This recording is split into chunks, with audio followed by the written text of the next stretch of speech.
In this lesson, we want to begin to talk about how to define our mesh for best practices for subdivision surfaces. So what we're going to do is take a look at how this subdivides. So we'll come in here and we will go to the Modify, pull down menu, Convert Polys to Subdivisions, check our options. This is fine, we don't need to keep our original. And we'll go through and we will do that with all of our surfaces that we want to subdivide.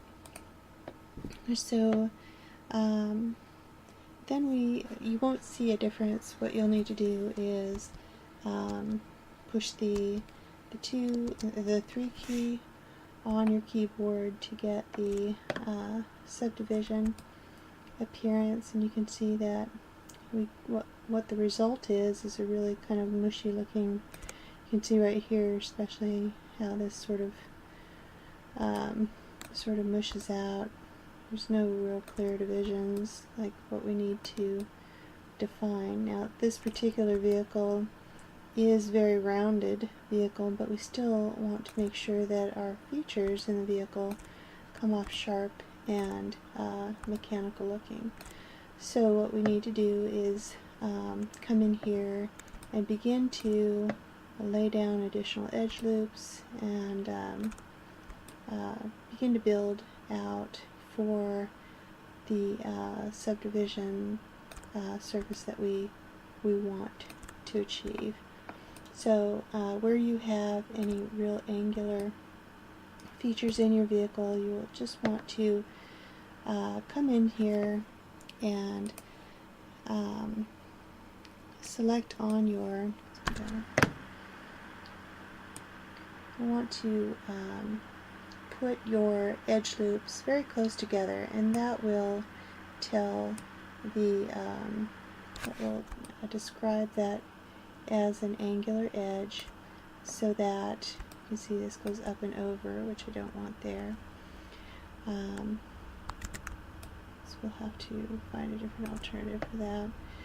But where you want a nice hard edge, you want to just put the edge loops very close together. So when I click 3 on my keyboard again, you can see that let's get to object mode. You can see that that then becomes a much sharper edge. Alright, so you want to work your way through. Wherever you have an edge like that, you'll want to just begin to define those with additional edge loops. Alright, so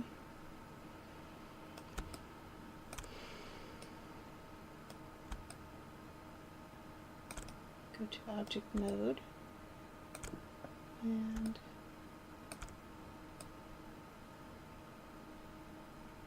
put those in there.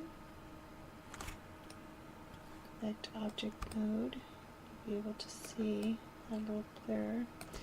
Now in this particular case we have we've created this feature with one long surface and 2 shorter surfaces, and that's not going to do well when we start to subdivide that. So at this point we're going to want to find where that panel ends, and we're going to want to cut that and define that shape a little bit better so that it looks like a panel of a rigid body surface rather than an organic feature. Let's go to our side view. Let's see if I can see it better by turning off my curves.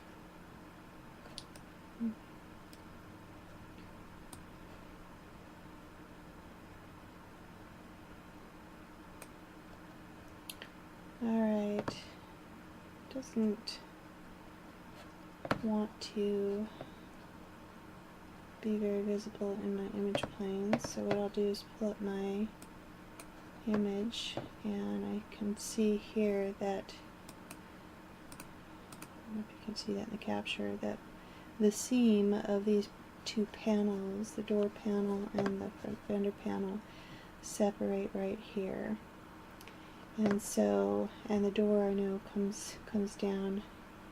You'll be able to see it in a side view, but it comes down and around like this. So those are the edges that we want to begin to define. You can see the door, edge of the door is very evident there. And there's the mirror, so I'm going to guess that this line right in here is where I want to cut that. So going back to my perspective view, I'll go to the object view. Alright, and then what I can do is start defining that edge there. So come back here to my side view, and let's see. I see I have an edge loop that has begun right here, so what I want to do, I think, is come up here to insert edge loop, and I'll go ahead and start defining this additional panel here. I go to vertex, and let's see, double click on my move tool, make sure that I'm in normal space, and then I'll just go ahead and take these verts out here to define my door panel.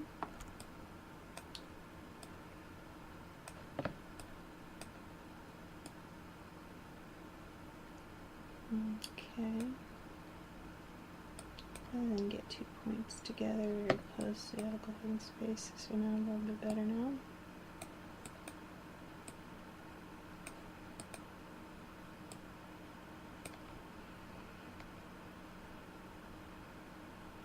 Alright. Up here, I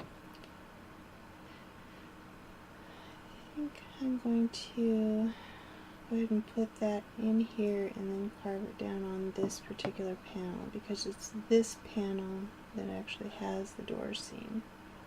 So come up here to insert edge loop, and let's see, I'll try right here.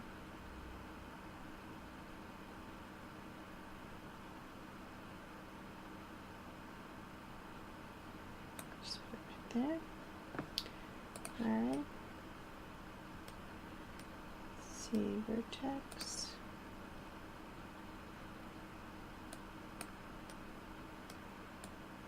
I'll leave there. This one I'll leave there.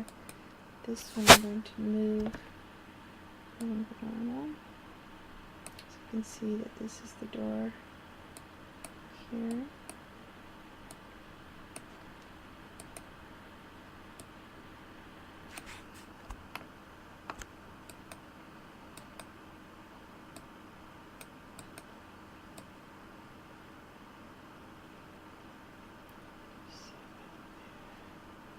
Looks like it curves down there. Let's take another look. It does have a nice curve there, so we'll need to account for that.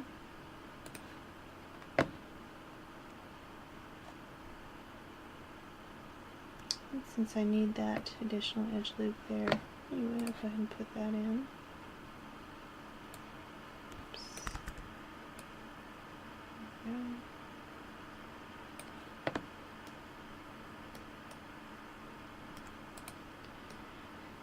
Vertex.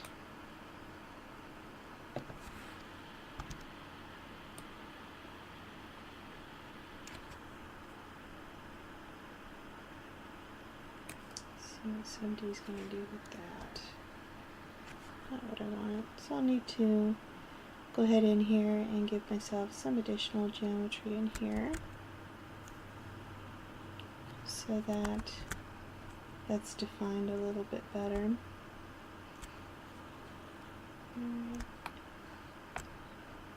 doesn't quite do what I want to do here, so we'll need to look at that as well.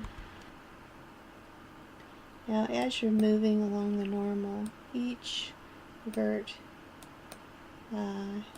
needs to be moved individually.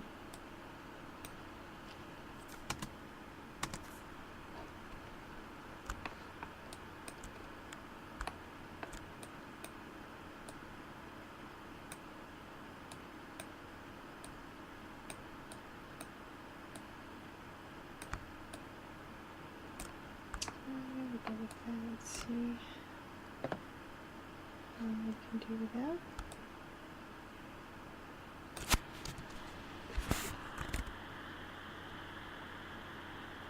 Alright, I'll continue working on that and come back when there's a little bit more to see.